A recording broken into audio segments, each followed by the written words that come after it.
Alright, before we get started, let's give a quick rundown of the hardware we'll be using.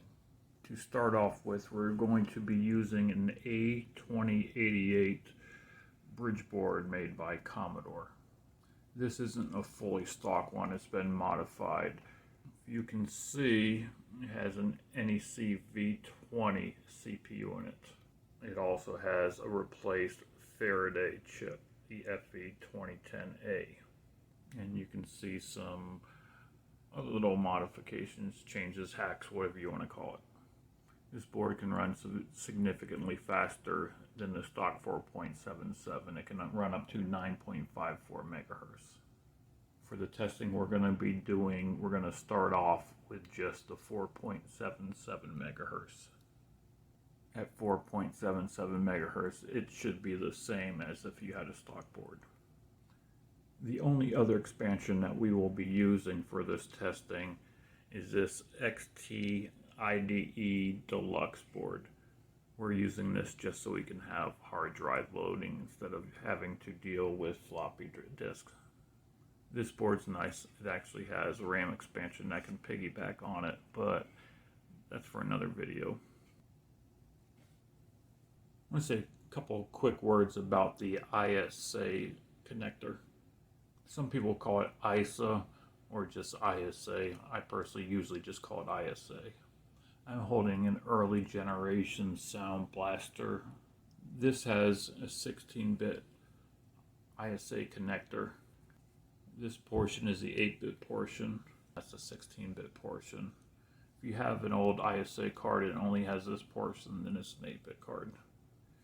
If you have one that has both with this and it looks like this, it's 16-bit. This card for sound function and most functions will fall back for 8-bit.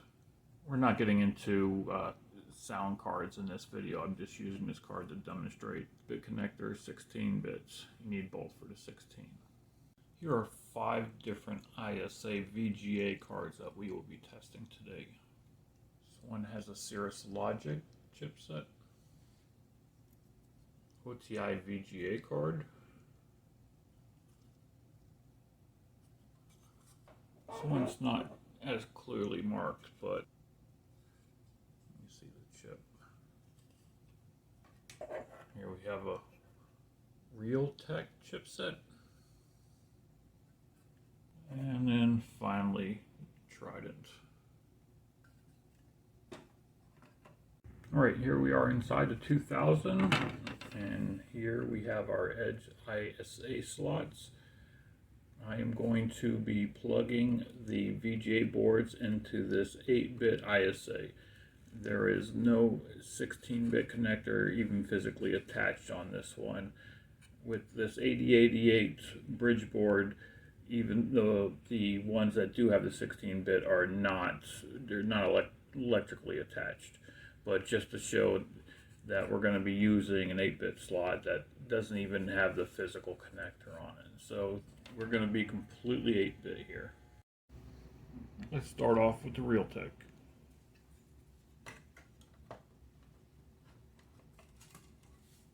Alright, just for the first one, the Realtek, I'll let you see the full Amiga boot, or at least the Amiga boot with some edits for time.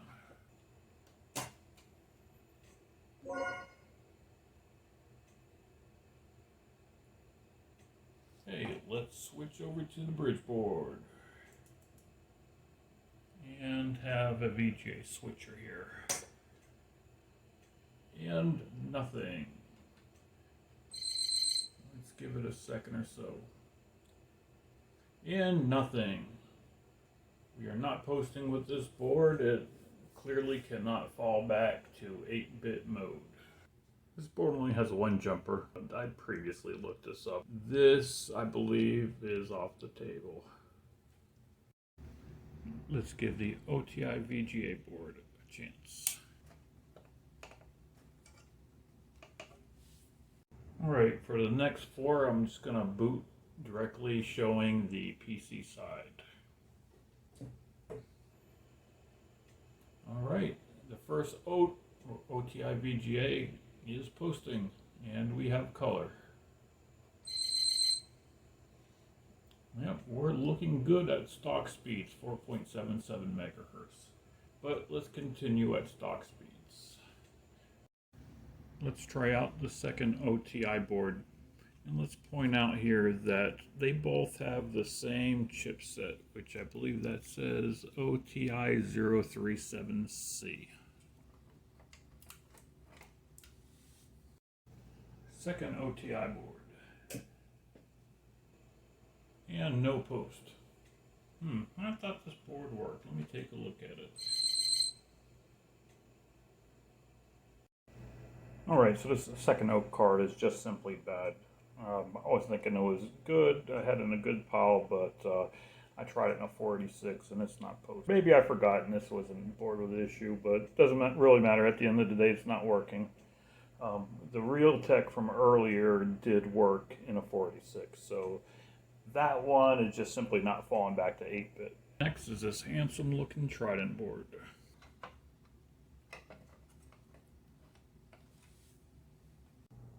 Alright, Trident board. Alright, we have color and we're posting.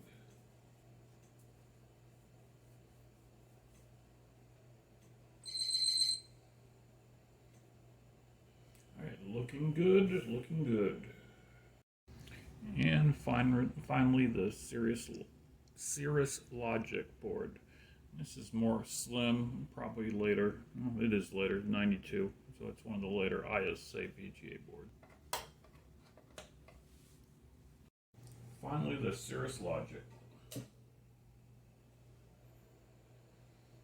Alright, we post, and we have an error.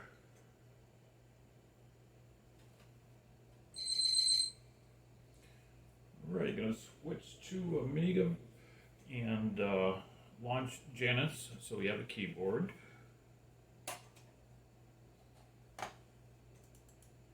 Alright, now we'll have keyboard. And let's hit F1. And we have color. So we have an error, but it continues. Alright, let's go over our results so far here. Let's review the 5 cards we tested. First card we tried was that Realtek card, and it didn't work. And the problem seems to be that this is a 16-bit VGA card, and it simply will not fall back to 8-bit. So this is eliminated. Okay, out of order, but here's that second OAK or OTI video card, and we determined that this one is just simply bad. So no fault of its own, it's just apparently no longer a working card at this time. Okay, next we have this Cirrus Logic card, which actually posts. It has color, and I've used this card in this Amiga 2000, and every time you boot, you get that timer chip error. So I don't know what's going on. It seems to work fine, but who knows? You know, your mileage may vary. You may find that there's you know, some compatibility issues or some other issue, but it seems to work for me. But I guess if you want a full recommendation with that error, we can do better. So let's move on. All right, now these last two seem to work just fine. Everything seems perfect. And here we have that OTI VGA, which if you can see that video chip on there, there are many versions of this card out there with this video chip. Each one's a different manufacturer, or even if the same manufacturer, different versions will have different jumpers.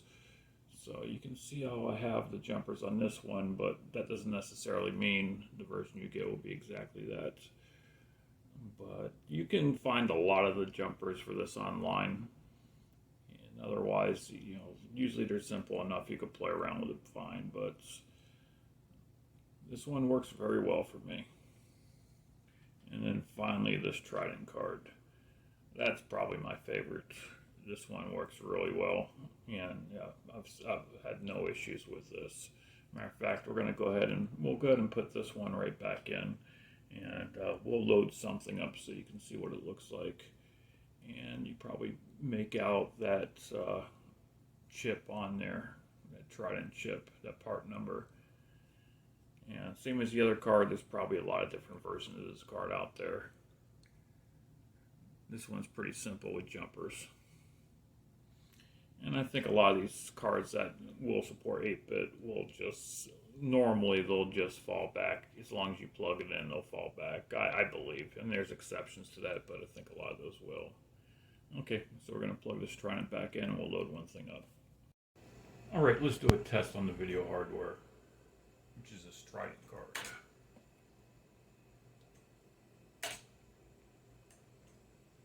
Let's test video.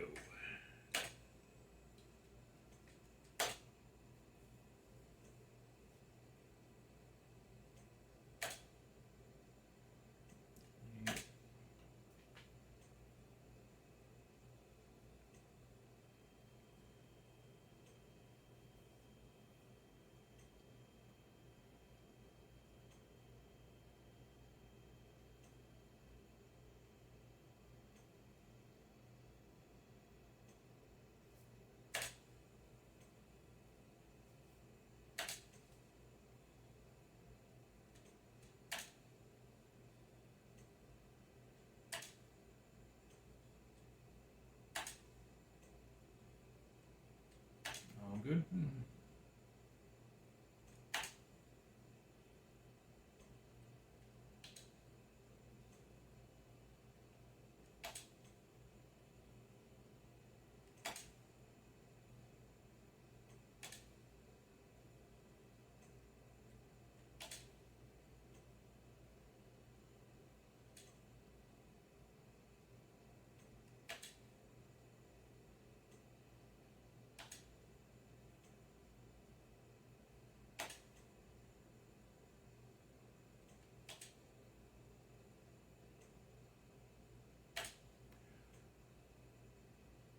It's like all modes are working.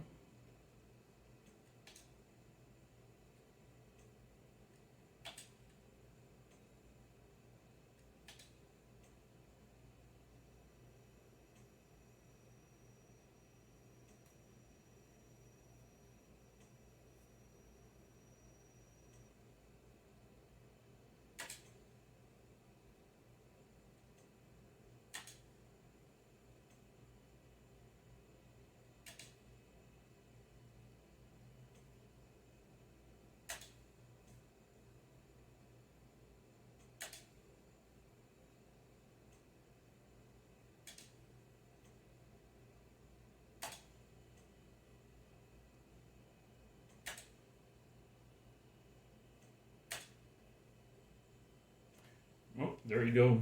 Pass all test. I hope you enjoyed this video. If you have any suggestions for other videos or specifically on the Bridgeboard or the Amiga 2000 or my bread and butter, which is Commodore 8-bit, just let me know. Please like and subscribe. Thank you.